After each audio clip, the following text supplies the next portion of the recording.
அப்புறம் வந்து சின்ன வயசில் வந்து கல்யாணம் பண்ணிக்கணும்னு நிறைய தடவை சொல்லியாச்சு. அதை யாரும் கேட்குறதும் இல்லை. வயசு ஆயிரும், அந்த சந்தோஷம் போயிடும், அந்த மெச்சூரிட்டி வந்துடும். ரெண்டாவது வந்து அந்த ஒரு மெய் மறந்து இருக்கிற ஒரு அன்பு இருக்குல்ல, ஒரு ஆண் ஒரு பெண்ணு மேலே, ஒரு பெண் ஒரு ஆண் மேலே, அந்த பைத்தியமாக சுற்றுவோம்ல பொண்டாட்டி புருஷன்னு, அதை என்ஜாயே பண்ண முடியாது. அப்படி பேனு போய் ஒன்றுமே இல்லாமல் எதை பற்றி இப்போ நம்மகிட்ட பிடிச்சவங்ககிட்ட போய் இப்போ நம்மகிட்ட பிடிச்ச நான் உங்ககிட்டே உண்மையாக தான் இருக்கிறேன் இல்லையா, நான் அப்படி மறைச்சிக்க மாட்டேன். பட் பிடிச்சவங்ககிட்ட போய் எதுவுமே இல்லாமல் அப்படி நம்மளை மெய் மறந்து டு சரண்டர் டு ஹர் அப்படிங்கிறது ஒன்று இருக்குல்ல, அது வாழ்க்கையில் நடக்காமல் போயிடும். அது ஒரு தடவை 2 தடவை நடந்தால் தான் உங்களுக்கு டிவர்ஸே ஆகாமல் ஹோல்டு பண்ண முடியும். அது எப்போவுமே நடக்காமல் இருந்தால் அது ஒன்றும் பண்ண முடியாது. சரியா? அப்புறம் வந்து அக்கௌண்ட் தனித்தனியாக வச்சுக்கிறது, சொத்து நான் வந்து ஈக்குவலாகவே சொல்லிட்டேன்ல, 2 பேருக்கு மேலே எழுதுங்கன்னு தான் சொல்லியாச்சு. ஒருத்தர் மேலே இருக்கக்கூடாது. சரியா?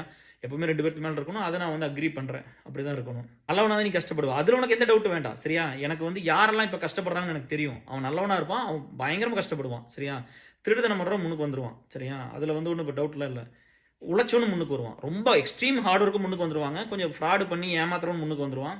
நல்லவனாக இருக்கிறவன் கஷ்டப்படுவேன். ஆனால் நான் மறுபடியும் சொல்கிறேன், நீ நல்லவனாகவே இரு, கஷ்டப்பட்டாலும் பரவாயில்ல.